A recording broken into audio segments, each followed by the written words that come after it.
英語聞き流しリスニング、英語テキストと MP3 音声ダウンロードはホームページからご利用いただけます。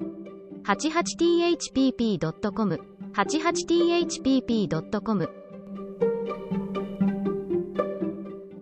Chapter 22 Pleasant Meadows. Like sunshine after a storm were the peaceful weeks which followed. The invalids improved rapidly, and Mr. March began to talk of returning early in the new year.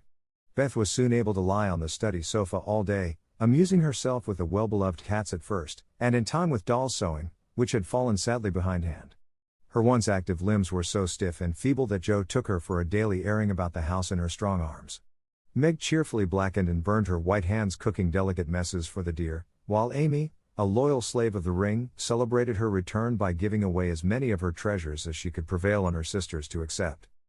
As Christmas approached, the usual mysteries began to haunt the house, and Joe frequently convulsed the family by proposing utterly impossible or magnificently absurd ceremonies, in honor of this unusually merry Christmas. Laurie was equally impracticable, and would have had bonfires, skyrockets, and triumphal arches, if he had had his own way.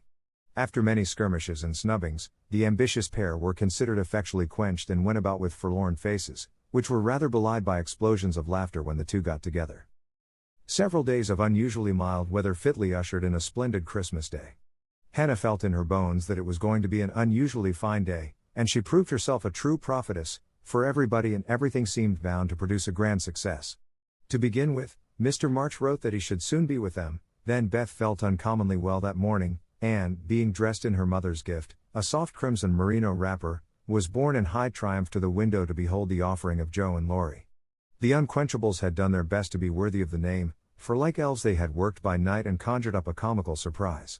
Out in the garden stood a stately snow maiden, crowned with holly, bearing a basket of fruit and flowers in one hand, a great roll of music in the other, a perfect rainbow of an Afghan round her chilly shoulders, and a Christmas carol issuing from her lips on a pink paper streamer. The Jungfrau to Beth.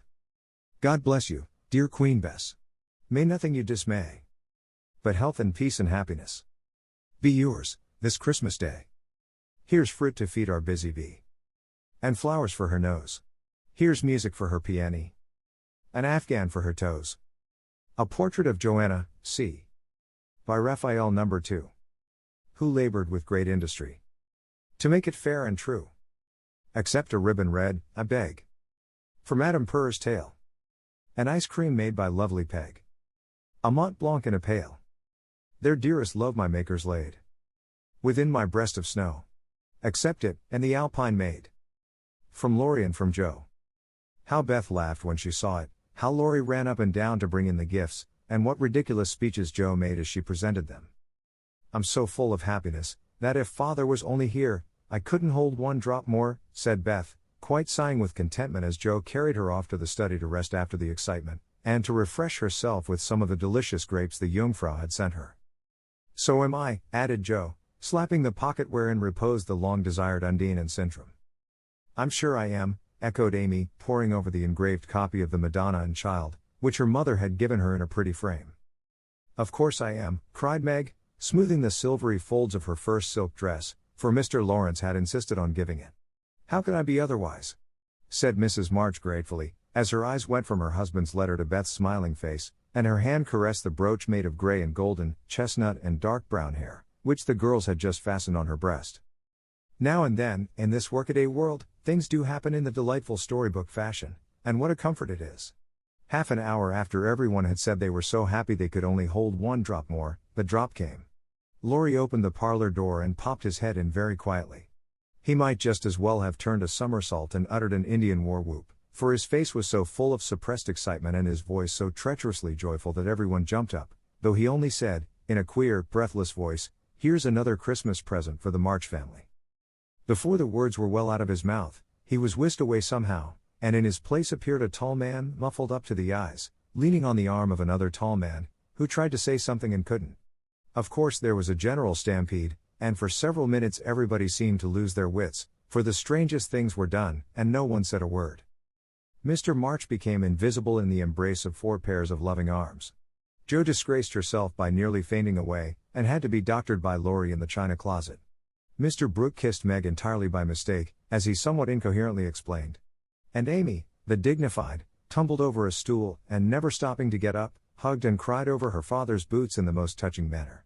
Mrs. March was the first to recover herself, and held up her hand with a warning, "Hush. Remember Beth." But it was too late. The study door flew open, the little red wrapper appeared on the threshold, joy put strength into the feeble limbs, and Beth ran straight into her father's arms. Never mind what happened just after that, for the full hearts overflowed, washing away the bitterness of the past and leaving only the sweetness of the present. It was not at all romantic, but a hearty laugh set everybody straight again, for Hannah was discovered behind the door, sobbing over the fat turkey, which she had forgotten to put down when she rushed up from the kitchen. As the laugh subsided, Mrs. March began to thank Mr. Brooke for his faithful care of her husband, at which Mr. Brooke suddenly remembered that Mr. March needed rest, and seizing Laurie, he precipitately retired. Then the two invalids were ordered to repose, which they did, by both sitting in one big chair and talking hard. Mr. March told how he had longed to surprise them, and how, when the fine weather came, he had been allowed by his doctor to take advantage of it, how devoted Brooke had been, and how he was altogether a most estimable and upright young man. Why Mr. March paused a minute just there, and after a glance at Meg, who was violently poking the fire, looked at his wife with an inquiring lift of the eyebrows, I leave you to imagine. Also why Mrs. March gently nodded her head and asked, rather abruptly, if he wouldn't like to have something to eat.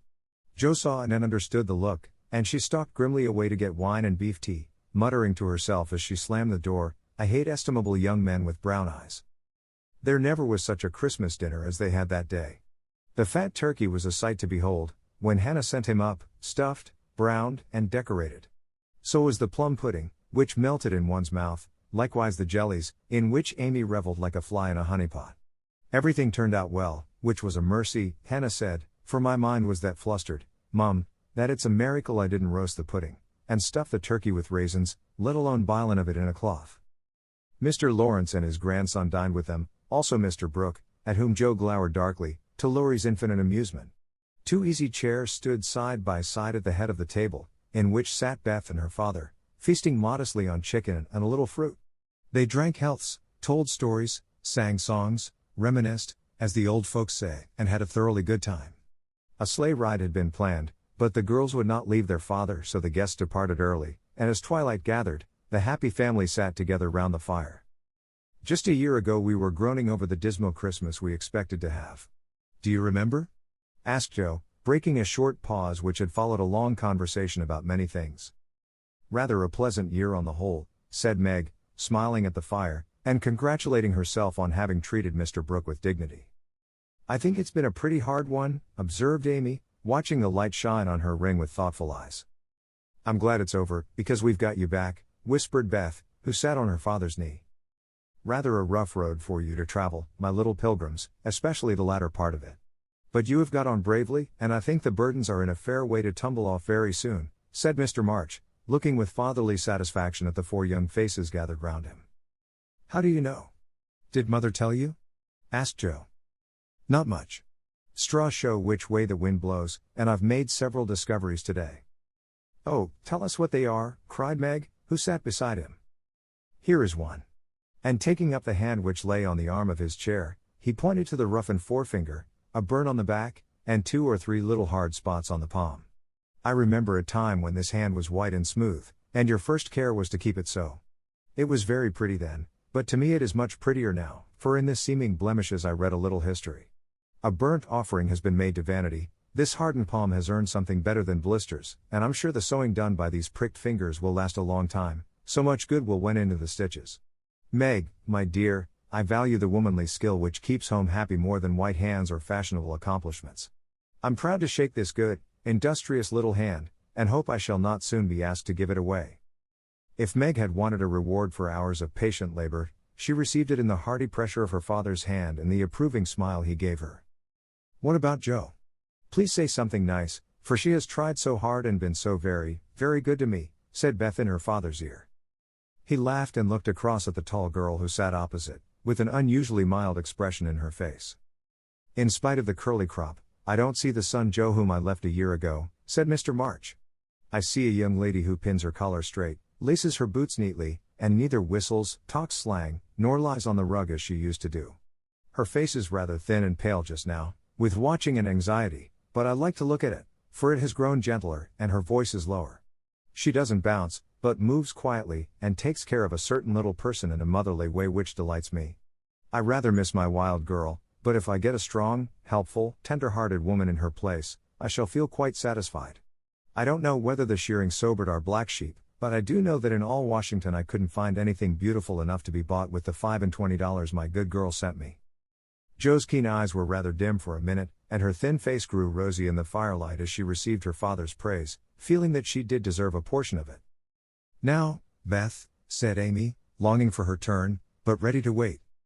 "There's so little of her, I'm afraid to say much, for fear she will slip away altogether, though she is not so shy as she used to be," began their father cheerfully. But recollecting how nearly he had lost her, he held her close, saying tenderly, with her cheek against his own, "I've got you safe, my Beth, and I'll keep you so, please God." After a minute's silence, he looked down at Amy, who sat on the cricket at his feet, and said, with a caress of the shining hair, "I observed that Amy took drumsticks at dinner, ran errands for her mother all the afternoon, gave Meg her place tonight, and has waited on every one with patience and good humor. I also observed that she does not fret much nor look in the glass, and has not even mentioned a very pretty ring which she wears, so I conclude that she has learned to think of other people more and of herself less, and has decided to try and mold her character as carefully as she molds her little clay figures.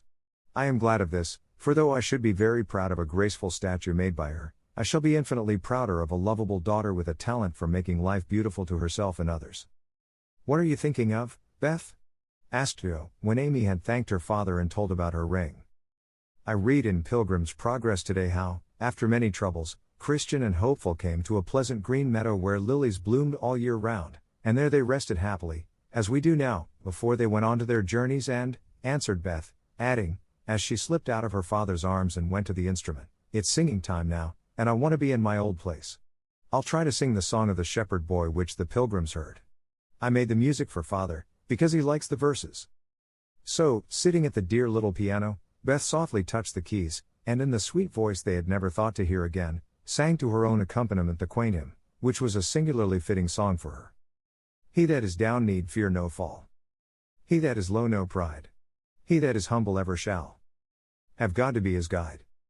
I am content with what I have. Little be it, or much. And, Lord, contentment still I crave. Because thou savest such. Fullness to them a burden is. That go on pilgrimage. Here little, and hereafter bliss.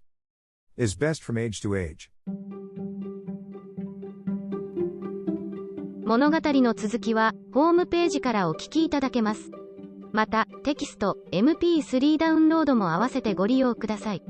88thpp.com 88thpp.com